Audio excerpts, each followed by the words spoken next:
Hello everyone, Tough Monkey here again. Now, the new F1 season starts in a couple of weeks' time and testing starts this week, so I thought I'd do a bit of a preview video. I'm joined today by my glamorous assistant Storm. I thought we'd have a look at the new cars, what to look out for in the new season, have a look at the tracks and the drivers. Now, first up, last year's champions, the Mercedes-AMG F1 W12. Now, it's pretty much the same as last year.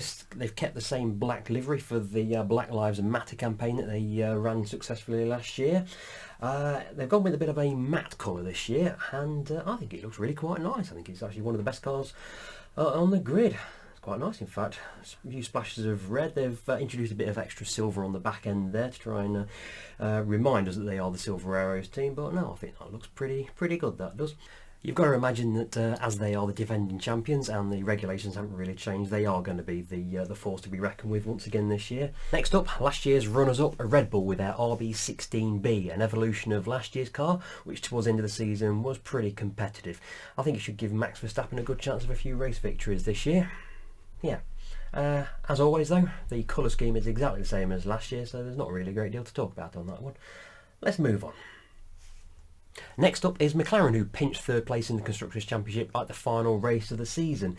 They've maintained their papaya and blue livery, and yeah, it's still a nice looking car. Hopefully with Danny Ricciardo pairing up with Lando Norris, we should see some further improvement. You're going to need an equity card if you continue to do that, Storm. Now, first of the new teams, Aston Martin. Well, you know, I say new team. Last year it was Racing Point. Before that it was Force India. Go back a few years before that it was Spiker. Before that it was Midland, and before that it was Jordan. Let's just call it what it is. Team Silverstone. Anyway, Lance Stroll's dad, Lawrence Stroll, bought out not only the Racing Point team but Aston Martin, and in my best David Brent impression, brought the two together, and we are now looking forward to this season with Aston Martin. The British racing green colours are back on the grid for the first time since Jaguar, and we know how badly that went. Hopefully though, this should be pretty good. They've kicked Sergio Perez out of their car, which wasn't everyone's most popular of decisions, but put in there Sebastian Vettel, 4 times world champion. Should be interesting. Now, the next of the rebranded team, Alpine, with their A521.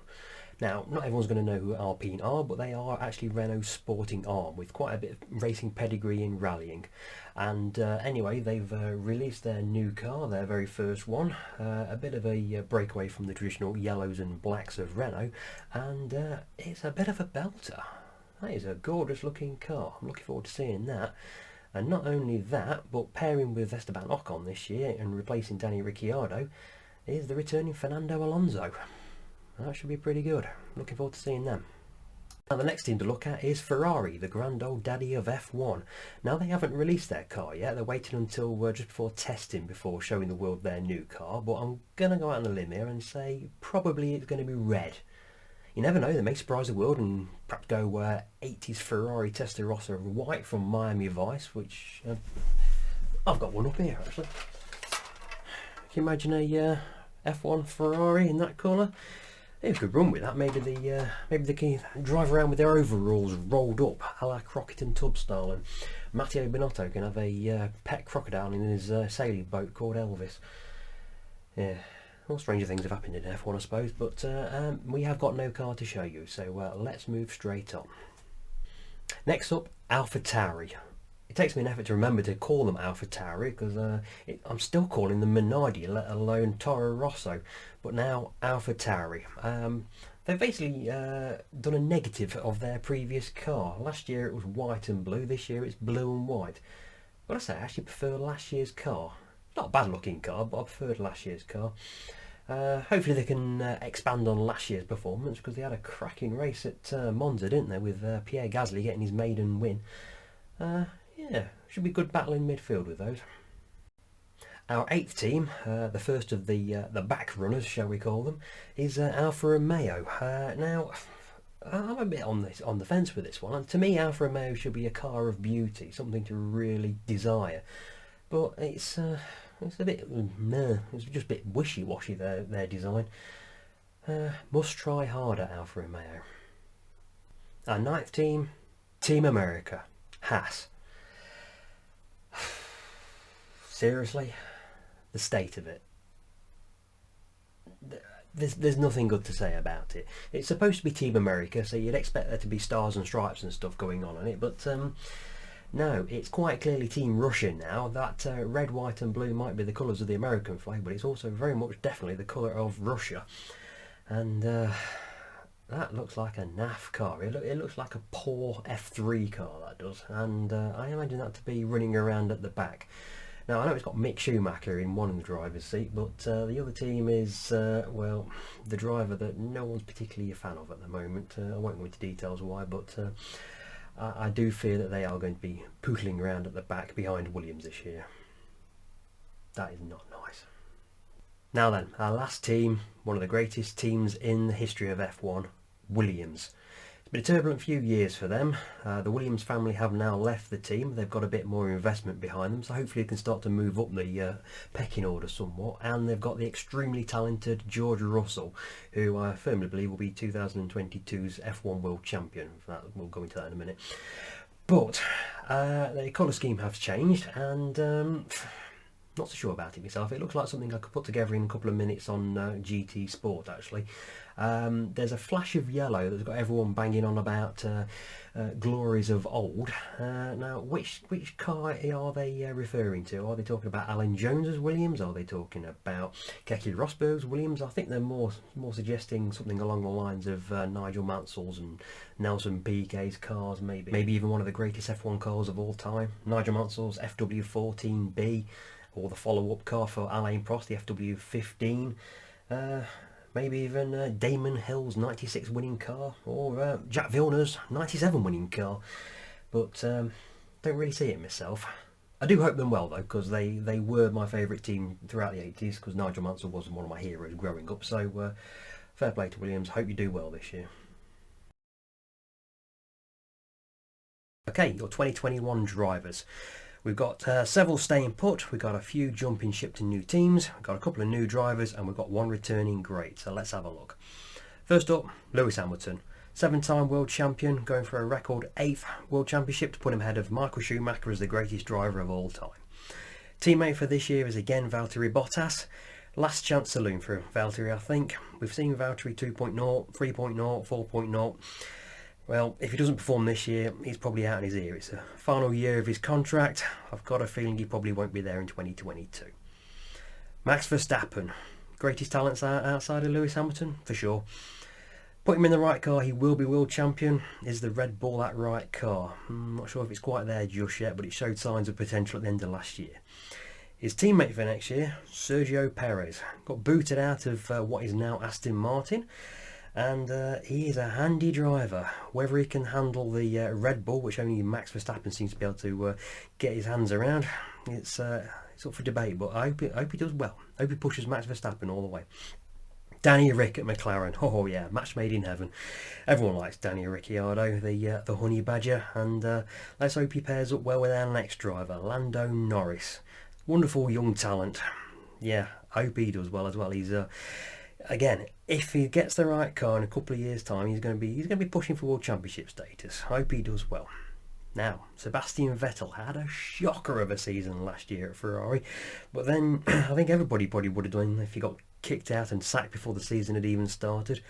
Can he be refreshed at the new Aston Martin team? Maybe. His teammate, Lance Stroll. Well, he's not the greatest driver in the world, but he's not exactly going to be kicked out of the team by his dad, is he? Don't think so. He'll get a few results, maybe a podium here and there, but he's not exactly going to be pushing for wins, is he? Right, Fernando Alonso, the man is back. He's had a couple of years off doing, what's he been doing? Paris-Dakar, he's done the Le Mans a few times, he's done Indy. Will he still have the hunger to win races in Formula 1? Well, let's hope so, because that new car of his, the Alpine, looks the business. His teammate next year, Esteban Ocon, he shows a bit of promise, a former Mercedes driver, but he's got to really perform this year to stay in that seat for the next season. Ferrari, well, they've got some work to do, haven't they? Really, Ferrari. Last year they had a pig of a car. All kinds of rumours as to exactly why that was, and one of those rumours is that the engine was capped on horsepower, and it shouldn't be capped this year. So I imagine they're going to be back on fire this year. So Charles Leclerc and Carlos Sainz. Now I like Carlos Sainz. I was a big fan of his dad in the rallying days, even though he was Colin McRae's biggest rival. But I hope he does well. But Charles Leclerc, what a talent! He's got to be a world champion one day in the future. Now, Toro Rosso, or as I keep saying it, yeah, former Minardi team, now the AlphaTauri, not Minardi, not Toro Rosso, AlphaTauri. Pierre Gasly, okay, yeah, got booted out of the Red Bull seat, but he's really remade himself in the AlphaTauri.